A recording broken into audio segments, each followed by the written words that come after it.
Индија не се стреми кон создавање на заедничка валута на БРИКС, потенцијална иницијатива што наиде на силен отпор од новоизбраниот председател на САД Доналд Трамп.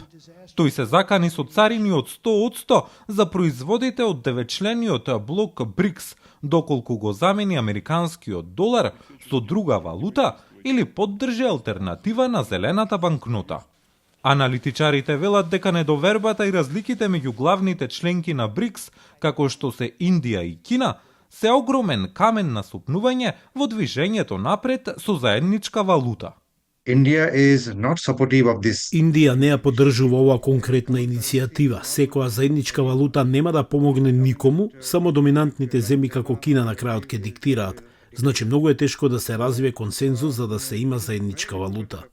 Основната група БРИКС, Кина, Русија, Индија, Бразил и Јужна Африка, се прошири оваа година за да ги вклучи Иран, Обединетите Арапски Емирати, Етиопија и Египет. Разговорот за валутата БРИКС доби одреден замав во 2022 година, откако САД воведоа санкции кон Русија по војната во Украина и зголемените тензии меѓу Западот и Кина. Но сојузот на земјите во развој е премногу разновиден за да ја направи заедничката валута остварлива. We don't have a common market. Ние немаме заеднички пазар, немаме заедничка трговска политика, немаме ништо заедничко. Сепак, Индија и некои други земји од БРИКС ги засилија напорите да тргуваат со нивните локални валути за да ја намалат зависноста од американскиот долар. There are 17 countries. Има 17 земји кои се идентификувани од владата на Индија со кои Индија сака да тргува или во рупии или во билатерална валута.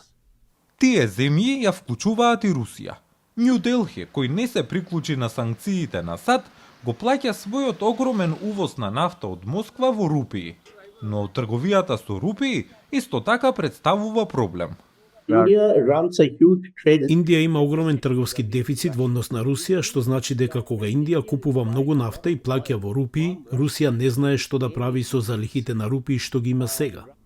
Индискиот министар за надворешни работи, Субраманин Џајшанкар, изјави дека оддалечувањето од зелената банкнота не е дел од економската политика на Индија.